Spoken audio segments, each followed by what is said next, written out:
ঝুরা সেমাই তৈরি করতে লাগবে সেমাই, গুঁড়া দুধ, নারিকেল, চিনি, ঘি, কিশমিশ, দারুচিনি, এলাচি, পেস্তা বাদাম, কাজু বাদামের কুচি। এরপর গরম কড়াইতে পরিমাণ মতো ঘি দিয়ে নিলাম এবং চুলার আঁচটাও মৃদু আঁচে নিয়ে নিলাম এবং কুচি করা বাদাম প্রথমে ভেজে নিচ্ছি।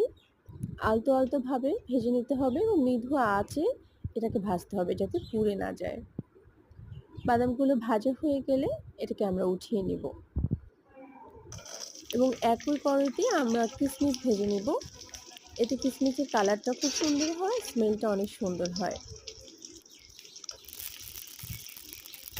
কিশমিশ ভাজার সময়ও আমাদের চুলার আঁচটা মৃদু রাখবো যাতে পুড়ে না যায় এবং আলতো আলতো ভাবে নেড়ে চেড়ে নেব। কিশমিশ ভাজা হয়ে গেলে ওই একই কড়াইতে ঘিয়ের মধ্যে সেমাই ভেজে নিব।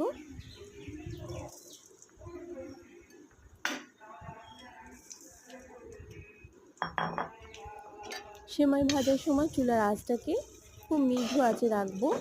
মনে রাখবেন আমরা এখন পর্যন্ত যা কিছুই ভেজেছি মৃদু আঁচে ভেজেছি, কারণ না হলে তো পুড়ে যাবে। হালকা হালকা ভাবে নেড়ে চেড়ে এটাকে ভেজে নিচ্ছি।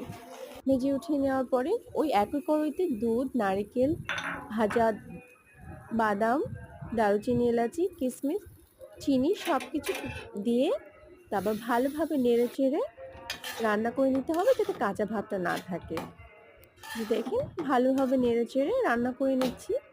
দেখতে কত ইয়ামি হয়েছে। ভালোভাবে রান্না করে নিচ্ছি। এরপর ভাজা সেমাইগুলো দিয়ে দিচ্ছি। ভাজা সেমাই দিয়ে ভালোভাবে নেড়ে চেড়ে একদম শুকিয়ে নিতে হবে যাতে কোনো পানি না থাকে। আলতোভাবে নাড়তে হবে যাতে ভর্তা ভর্তা না হয়।